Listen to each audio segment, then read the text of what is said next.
2 pesawat TNI AU disiagakan di Bandara Soekarno-Hatta untuk menyambut kedatangan 3 jenazah prajurit TNI yang gugur dalam misi perdamaian di Lebanon. Upacara pelepasan rencananya akan dihadiri Presiden Prabowo Subianto dan petinggi TNI. Di tengah kondisi bandara yang diguyur hujan deras, Pemirsa, dalam unggahan terbaru di platform Truth Social, Presiden Amerika Serikat Donald Trump mengklaim bahwa Iran telah meminta gencatan senjata kepada Amerika Serikat dan menyebut Washington tengah mempertimbangkan permintaan dengan syarat Selat Hormuz dibuka sepenuhnya.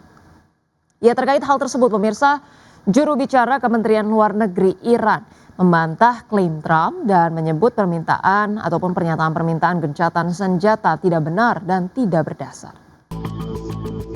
Presiden Amerika Serikat Donald Trump mengklaim Iran telah meminta gencatan senjata kepada Amerika. Namun, menurut Trump, Washington baru akan mempertimbangkan permintaan tersebut setelah Selat Hormuz kembali aman dan terbuka untuk lalu lintas internasional.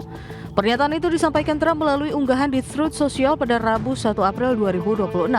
Dalam postingannya, Trump menyebut Presiden baru Iran yang lebih cerdas dan kurang radikal dibanding pendahulunya baru saja meminta gencatan senjata kepada Amerika Serikat. Meskipun ia tidak merinci kepada siapa tepatnya pembicaraan itu dilakukan. Sebelumnya, Trump juga sempat menyebut adanya Presiden baru Iran dalam wawancara dengan Reuters yang merujuk pada Presiden Iran Masoud Pezeshkian yang mulai menjabat pada Juli 2024 serta pengangkatan pemimpin tertinggi baru Mojtaba Khamenei setelah ayahnya wafat akibat serangan udara. Namun juru bicara Kementerian Luar Negeri Iran membantah klaim Trump. Mereka menilai pernyataan soal permintaan gencatan senjata itu tidak benar dan tidak berdasar. Sementara itu, Trump menegaskan bahwa Amerika Serikat baru akan menanggapi permintaan gencatan senjata jika Selat Hormuz sudah bebas dan aman. Selat Hormuz sendiri merupakan jalur strategis global untuk pengiriman minyak, sehingga keamanan wilayah ini menjadi prioritas bagi Amerika Serikat dan sekutu internasional. Berbagai sumber IDX Channel. Pemirsa, Eropa berpotensi untuk mengalami resesi jika konflik Iran berlarut-larut dan harga minyak melonjak di atas $150 Amerika per barel. Pernyataan tersebut, pemirsa, diungkapkan oleh pembuat kebijakan European Central Bank, Yanis Stournaras, dalam wawancara terbaru dengan media. Adapun peringatan ini muncul di tengah meningkatnya kekhawatiran global terhadap dampak konflik Timur Tengah terhadap ekonomi dunia. Sementara itu, sebelumnya Bank of England menyebut perang Iran sebagai guncangan pasokan negatif yang signifikan bagi ekonomi global yang meningkatkan resiko terhadap stabilitas keuangan. Menurut Bank of England, kombinasi pertumbuhan yang melemah, inflasi yang meningkat, dan biaya pinjaman yang lebih tinggi dapat memicu tekanan bersamaan di berbagai sektor, mulai dari pasar, obligasi pemerintah, kemudian kredit swasta hingga valuasi saham teknologi Amerika Serikat.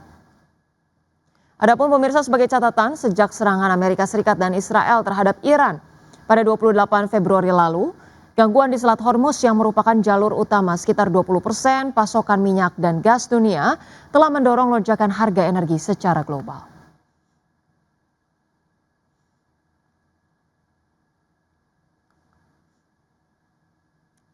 Ya, selanjutnya, pemirsa, dari pergerakan bursa global. Bursa ekuitas Wall Street berakhir di zona hijau pada perdagangan Rabu, didorong oleh lonjakan saham kakap seperti Alphabet, Meta Platforms, dan Amazon setelah Presiden Donald Trump memberikan sinyal bahwa konflik di Timur Tengah mungkin akan segera berakhir. Trump menyatakan bahwa Amerika Serikat akan keluar dari Iran cukup cepat dan dapat kembali melakukan serangan terbatas jika diperlukan. Pada penutupan perdagangan Rabu, pemirsa, indeks S&P 500 ditutup naik 0,72% ke level 7.579, indeks Nasdaq Composite melonjak 1,16% ke posisi 21.840 dan indeks Dow Jones Industrial Average meningkat 0,48% ke level 46.565. Sementara itu, pemirsa, bursa ekuitas Eropa memperpanjang rally pada perdagangan Rabu dengan indeks Stoxx 600 mencatatkan kenaikan 3 hari terbesar dalam hampir 1 tahun terakhir. Lonjakan ini dipicu oleh pernyataan Presiden Amerika Serikat Donald Trump yang menyebut Washington akan segera keluar dari Iran. Indeks Stoxx 600 ditutup melesat 2,5% ke level 597,69. Indeks DAX Jerman melompat 2,73% ke posisi 23.298 dan indeks FTSE 100 Inggris melonjak 1,85% ke posisi 10.364. Terima kasih Anda masih bergabung sama kami. Pemirsa, PT Wismilak Inti Makmur Tbk membukukan laba bersih tahun berjalan 2025 sebesar 419,21 miliar rupiah atau melonjak 40,35% secara tahunan. Ya, capaian positif tersebut selaras dengan tumbuhnya penjualan perseroan terutama di pasar domestik. Emiten rokok PT Wismilak Inti Makmur Tbk membukukan laba bersih tahun berjalan 2025 sebesar 419,21 miliar rupiah. Angka itu tumbuh 40,35% secara tahunan.